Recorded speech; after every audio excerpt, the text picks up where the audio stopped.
नमस्कार, YouTube channel N Universe Study में आपका स्वागत है।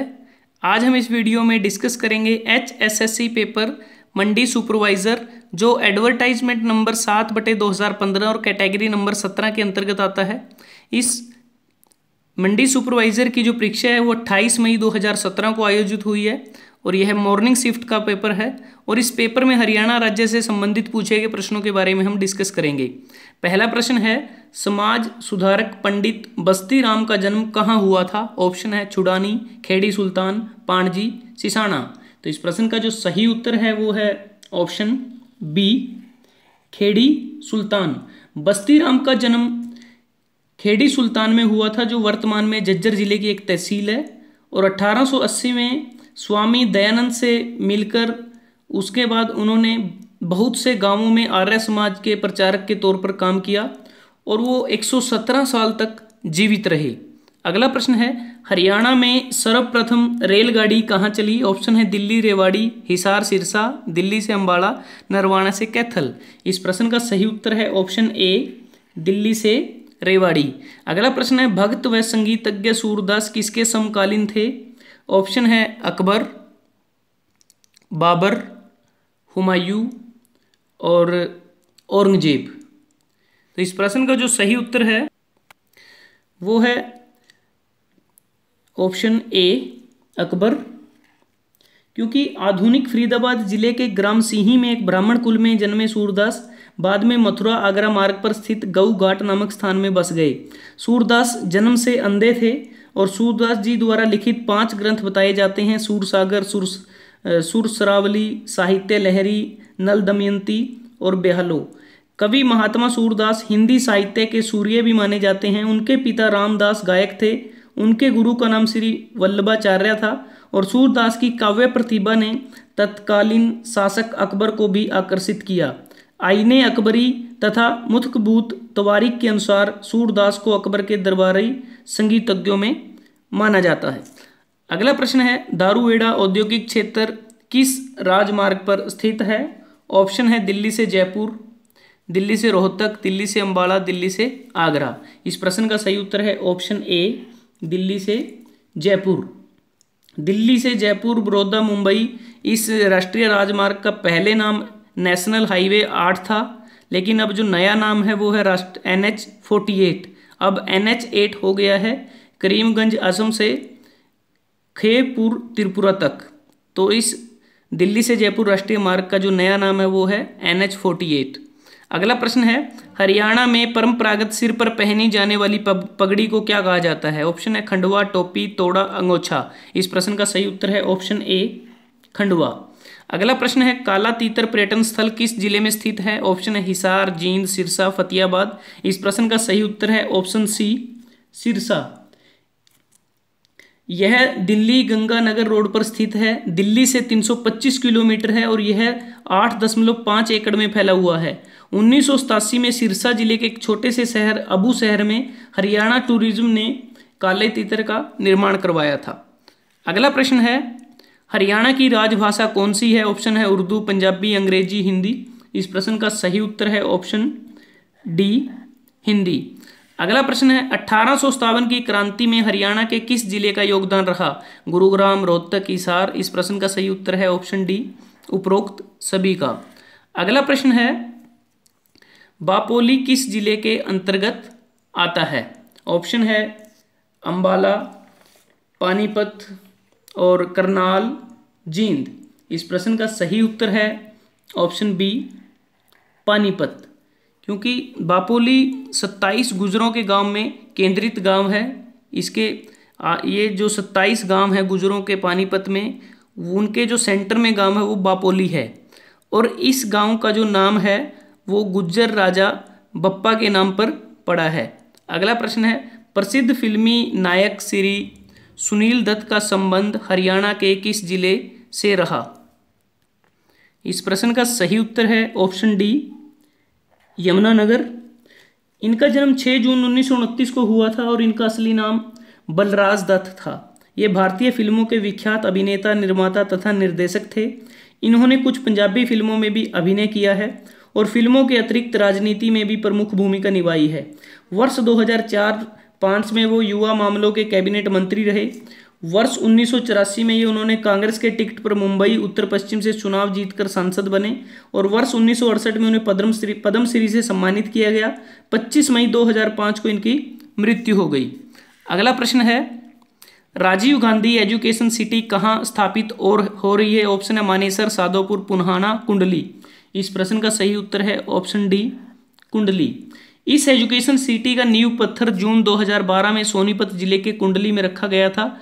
इस एजुकेशन सिटी का जो विस्तार है वो 5000 एकड़ में करने की योजना है।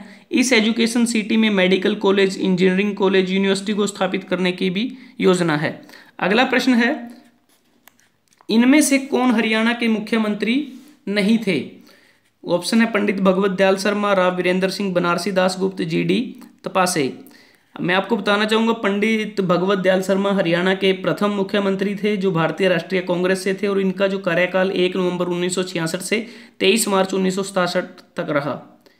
उसके बाद राव वीरेंद्र सिंह, ये विशाल हरियाणा पार्टी से थे, हरियाणा के दूसरे मुख्यमंत्री थे और इनका कार्यकाल 24 मार्च 1967 से 2 नवंबर 1967 तक रहा। उसके बाद बनारसी दास गुप्त हरियाणा के चौथे मुख्यमंत्री थे, इनका कार्यकाल 1 दिसंबर 1975 से 30 अप्रैल 1970 तक रहा। ये भारतीय राष्ट्रीय कांग्रेस पार्टी से थे। तो इस प्रश्न का जो सही उत्तर है वो है option D, GD Taapsee Haryana के मुख्यमंत्री नहीं रहे। अगला प्रश्न है, हरियाणा विकास पार्टी की स्थापना किसने की? ऑप्शन है बंसीलाल, देवीलाल, भजनलाल और भगवत दयाल। इस प्रश्न का जो सही उत्तर है वो है ऑप्शन ए, बंसीलाल ने 1996 में हरियाणा विकास पार्टी की स्थापना की थी और इसी पार्टी के दम पर वो हरियाणा के मुख्यमंत्री भी बने। लेकिन 2004 में इस पार्टी ने अपनी लोकप्रियता खत्म कर दी और उसके बाद इसका जो विलय है वो कांग्रेस में इसका विलय हो गया। उस समय इस पार्टी का चुनाव चिन्ह लड़का और लड़की थे। अगला प्रश्न है, सिंधारा उपहार बेटी या बहन को किस अवसर पर दिया जाता है? ऑप्शन है दीपावली, होली, संक्रांति, तीज। इस प्रश्न का सही उत्तर है ऑप्शन डी, तीज। सिंधारा को हरियाणवी भाषा में कोथली भी कहा जाता है और सावन की शुक्ल पक्ष की तृतीया को तीज महोत्सव के रूप में मनाया जाता है। तीज विशेष रूप से महिलाओं का त्यौहार होता है। चारों ओर तीज की रौनक देखते ही बनती है। बच्चियों से लेकर युवा और बुजुर्ग महिलाएं सभी इस उत्सव की तैयारी में लग जाती हैं। नवविवाहिताएं यह उत्सव अपने मायके में मनाती हैं। महिलाएं इस दिन व्रत भी रखती हैं। इस व्रत को अविवाहित कन्याएं योग्य वर को पाने के लिए और विवाहित महिलाएं अपने सुखी दाम्पत्य के लिए इस व्रत को रखती हैं। इस त्योहार में जो विवाहित लड़कियां अपने पिता के घर नहीं जा पाती उनके पास उपहार भेजा जाता है जिसे सिंधारा और कोथली कहते हैं। और इस त्योहार में जगह जगह झूले पड़ते हैं और स्त्रियां समूह गीत गाकर झूले झूलती हैं। अगला प्रश्न है प्रश्न नंबर 15, हरियाणा में पहला आकाशवाणी केंद्र कहाँ स्थापित हुआ? ऑप्शन हमारे पास हैं रोहतक, कुरुक्षेत्र, हिसार और गुरुग्राम। और इस प्रश्न का जो सही उत्तर है वो है ऑप्शन ए, रोहतक में। रोहतक आकाशवाणी केंद्र हरियाणा का सबसे पुराना आकाशवाणी केंद्र है और हरियाणा में 3 आकाशवाणी केंद्र हैं। पहला रोहतक है, दूसरा आकाशवाणी केंद्र कुरुक्षेत्र में है जिसकी स्थापना 24 जून 1991 को हुई थी। तीसरा आकाशवाणी केंद्र हिसार में है जिसकी स्थापना 26 जनवरी 1999 को स्थापित हुई थी। इसके अलावा हरियाणा में एकमात्र दूरदर्शन केंद्र भी है जो हिसार जिले में है जिसकी शुरुआत 1 नवंबर 2002 को हुई थी।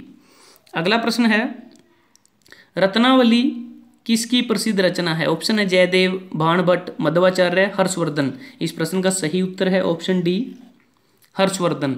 हर्षवर्धन का जन्म थानेसर में हुआ था और वे भारत में एक राजा थे जिसने उत्तरी भारत में एक सुदृढ़ साम्राज्य स्थापित किया और वह अंतिम हिंदू सम्राट था जिसने पंजाब छोड़कर शेष समस्त उत्तरी भारत पर राज्य किया।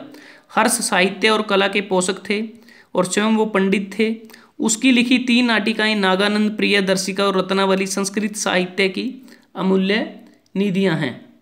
अगला प्रश्न है, पश्चिमी यमुनानगर में किस स्थान से यमुना नदी से निकाली गई है? मतलब कहने का मतलब कि पश्चिमी यमुना नहर यमुना नदी से कहाँ से निकाली गई है? इस प्रश्न का जो सही उत्तर है वो है ऑप्शन सी, ताजेवाला।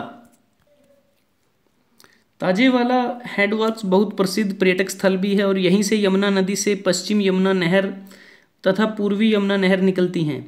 यह स्थान मछली पकड़ने के लिए आदर्श स्थान है और ताजेवाला से लगभग 5 किलोमीटर की दूरी पर हथनी कुंड है जो मछुआरों का स्वर्ग माना जाता है। इससे आगे कलेसर है जो अपार शांति का प्रतीक है। दिसंबर 2003 में कलेसर को राष्ट्रीय उद्यान घोषित किया गया था। हरियाणा में 2 राष्ट्रीय उद्यान हैं, दूसरा गुरुग्राम जिले में सुल्तानपुर में स्थित है। अगला प्रश्न है, हरियाणा में हर्षवर्धन कालीन ताम्र मुद्राएं कहाँ से प्राप्त हुई थी? ऑप्शन है सोनीपत, पेहवा, अग्रोहा, पानीपत। इस प्रश्न का सही उत्तर है ऑप्शन ए सोनीपत से। अगला प्रश्न है, हरियाणा के प्रथम गैर कांग्रेसी मुख्यमंत्री कौन थे? ऑप्शन है चौधरी देवीलाल, चौधरी बंसीलाल, पंडित भगवत दयाल शर्मा, राव वीरेंद्र सिंह। मैं बात करूं पहले पंडित भगवत दयाल शर्मा हरियाणा के प्रथम मुख्यमंत्री रहे हैं, वो भारतीय राष्ट्रीय कांग्रेस से थे। उसके बाद चौधरी बंसीलाल की बात करता हूं, ये जब हरियाणा के मुख्यमंत्री बने पहली बार उस समय भी भारतीय राष्ट्रीय कांग्रेस के तरफ से था। और चौधरी देवीलाल ये हरियाणा के जो मुख्यमंत्री बने जनता पार्टी से बने थे 21 जून 1977 को। लेकिन उससे पहले राव वीरेंद्र सिंह हरियाणा के दूसरे मुख्यमंत्री बने 24 मार्च 1967 से 2 नवंबर 1967 तक। और इनकी जो पार्टी थी वो विशाल हरियाणा पार्टी की तरफ से ये बने थे। तो इस हिसाब से इसका जो उत्तर है वो है ऑप्शन डी राव वीरेंद्र सिंह। अगला प्रश्न है, चीनी यात्री हेवन सांग किस सम्राट के शासनकाल में हरियाणा आया था? ऑप्शन है हर्षवर्धन, राज्यवर्धन, प्रभाकर वर्धन, माधव गुप्त। इस प्रश्न का सही उत्तर है ऑप्शन ए हर्षवर्धन। मेवात में बोली जाने वाली हरियाणवी में किस बोली का प्रभाव नहीं है? ऑप्शन है वर्ज, वजर, राजस्थानी, ब्रज, राजस्थानी, बांगरू और पंजाबी। इस प्रश्न का सही उत्तर है ऑप्शन डी पंजाबी। अगला प्रश्न है, कुरुक्षेत्र विश्वविद्यालय में हस्तलेख संग्रहालय की स्थापना में सबसे अधिक योगदान किस विद्वान का रहा? ऑप्शन है स्थाणुदत्त शर्मा, जयराम शास्त्री, श्री सीताराम शास्त्री, कपिल शास्त्री। इस प्रश्न का सही उत्तर है ऑप्शन ए पंडित स्थाणुदत्त शर्मा। अगला प्रश्न है, बाबुल देश जाइयो परदेश जाइयो गोरी का बरतू ढूंढियो, ये लोकगीत किस अवसर पर गाया जाता है? ऑप्शन है विवाह, तीज, फागुन और दिवाली। इस प्रश्न का सही उत्तर है ऑप्शन ए विवाह के अवसर पर। दोस्तों अगर आपको ये वीडियो अच्छा लगा आप इसको लाइक कर सकते हैं, शेयर कर सकते हैं और एन यूनिवर्स स्टडी को सब्सक्राइब करना ना भूलें। आप इसके फेसबुक ग्रुप को भी ज्वाइन कर सकते हैं। धन्यवाद, आपका दिन शुभ रहे।